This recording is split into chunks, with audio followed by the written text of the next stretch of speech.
El control es una palabra que se ha vuelto muy cliché, tanto como para justificar rigidez como para justificar dejadez. ¿Tenemos el control de nuestra vida? Sí y no. Muchas veces escucho decir que no tenemos el control de nada, que no sabemos qué va a pasar mañana y que por eso no tiene sentido ni planificar ni responsabilizarse. En el fondo, este discurso suele ser una forma sutil de evitar responsabilidades y de querer vivir sin consecuencias. Que la vida puede cambiar de la noche a la mañana, claro que sí. Pero eso no significa que no tengamos un margen real de acción sobre cómo nos movemos dentro de las circunstancias que nos tocan. En astrología védica se entiende que cada persona nace dentro de ciertas condiciones, de acuerdo a sus acciones de vidas pasadas. Ese contexto no se elige en esta vida, pero sí se puede gestionar. Tenemos un espacio donde movernos dentro de nuestro karma y dentro de ese espacio existe un margen de control de nuestras acciones. Cada persona nace dentro de un marco kármico determinado. Ahora, eso no significa controlar el resultado. La clave está en actuar en conciencia, vivir el proceso y no apegarse a lo que debería pasar. Por ejemplo, no es lo mismo que quiebre una empresa en la que has trabajado si, por ejemplo, el dinero que ganaste lo invertiste con cierto criterio, a que si lo gastaste todo bajo la idea de hay que vivir el presente. La crisis puede llegar, pero no se vive de la misma manera. Tener estructura no evita el karma, pero amortigua sus efectos. Por ejemplo, si ese dinero que ganaste lo invertiste en una vivienda, por citar un ejemplo, ¿no? La crisis te va a agarrar, sí, pero bajo un techo, bajo algo que ya es tuyo. Y a lo mejor andarás algo ajustado de dinero, pero tendrás un lugar donde estar. Digamos que los periodos complicados se amortiguan de esta manera, haciendo determinados sacrificios, por decirlo de algún modo. No es una renunciación que tú estás haciendo a un futuro, estás siendo precavido. Entonces, ante cualquier situación complicada, tienes un respaldo. Con esto no estoy diciendo que a todo el mundo le vaya a pasar lo mismo o igual, simplemente es un ejemplo para que veas cómo se manifiesta el karma, ¿no? Ni tampoco con esto quiere decir que te prives de cosas ni nada, pero siempre hay que ser muy consciente del contexto y de la realidad que uno tiene, ¿no? Y claramente esto se puede ver en la carta astral, ¿no? Lo mismo ocurre con la salud. No es lo mismo abordar un problema a tiempo que pensar soy joven, nada me va a pasar y descuidarte durante años. O sea, esto yo le llamo jugar con tu suerte, ¿no? O sea, eso en algún momento, por más que muchas veces no hay una aflicción severa, se puede convertir en algo grande. De la misma manera, si hay una aflicción severa, tomando las precauciones, se puede reducir la aflicción o al menos hacerla más llevadera.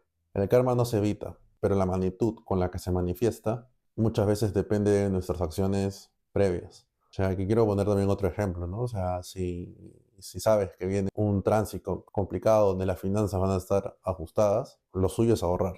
Y créeme que cuando llegue el momento donde está toda la suma de factores que hace que, digamos, los ingresos no sean tan fluidos durante una cantidad de tiempo, vas a ver cómo en lo que tenías guardado va a cubrir todos esos gastos que pueden ir apareciendo consecutivamente y que a lo mejor si no hubieses sido precavido, hubieses tenido que recurrir a préstamos, al banco y a deudas muy complicadas que al final terminan siendo costosas, ¿no? En todo sentido, a nivel energético y a nivel de impuestos, intereses y más. Uno nace bajo determinadas circunstancias como consecuencia de acciones pasadas, pero eso no significa que la vida esté cerrada. Con el tiempo la vida puede mejorar o empeorar, y eso depende tanto del karma como las acciones que tomamos dentro de ese marco.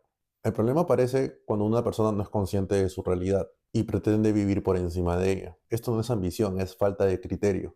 Y ojo, que esto no significa no apuntar alto. Se puede aspirar a grandes metas, pero siempre desde una comprensión realista del punto de partida. E igual todo tiene un costo. Que a lo mejor no naciste en determinadas circunstancias por acciones de una vida previa y tal, en esta vida siempre puedes construir, mejorar dentro de un espacio determinado, que muchas veces por el karma puede ser más dificultoso o un poco más fácil o bajo ciertas condiciones. Hay diferentes situaciones. Y cuando digo que todo tiene un costo, me refiero a que, o sea, que todo se paga en esta vida. Y no lo digo aquí en plan asustar, sino que lo que hiciste en una vida previa se refleja en esta. Los sacrificios que haces también tienen una recompensa. Todo tiene un costo. Y no hablo económico, sino un costo debido a la acción, ¿no? Una acción trae consecuencias. Y eso es lo que muchas veces la gente no entiende.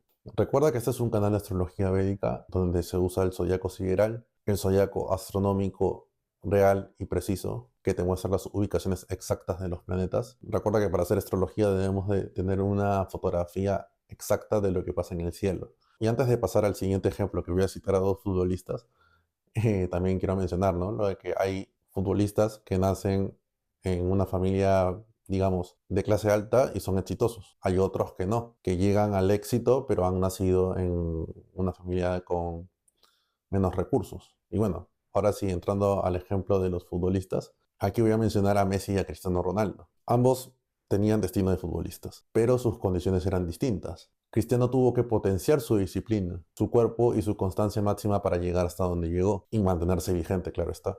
Messi, con un talento innato, necesitó principalmente orden y continuidad. Y además que en Barcelona lo ayudaron con el tema de la estatura y tal, ¿no? Aún así, si se hubiese descuidado, tampoco habría sostenido su carrera durante años. Picos o lapsos de tiempo, pero no hubiese sido tan continuo ni hubiese logrado todo lo que ha logrado, ¿no? Dentro del espacio que les tocó, ambos manejaron su margen de control. Hoy en día se escucha mucho el discurso de suelta el control, pero muchas veces se traduce en haz lo que quieras. Eso termina generando actitudes inmaduras. No sostener procesos, no asumir responsabilidades y no construir estructura. Recordemos que Saturno Shani es el planeta de las estructuras, y a pesar de que no tiene la fama de Júpiter, cuando trabajas con estructura, orden y disciplina, puede ser muchas veces hasta más beneficioso que Júpiter. O sea, Saturno nunca olvida, es el planeta de karma, no hay que olvidarnos de eso. El desapego es necesario, sí, pero el desapego no es dejadez. El control en su justa medida es fundamental. No somos seres que deban vivir solo por impulso. Si no existiera ningún tipo de control, la sociedad sería un caos. La ventaja de la carta astral es que nos permite ser más conscientes de nosotros mismos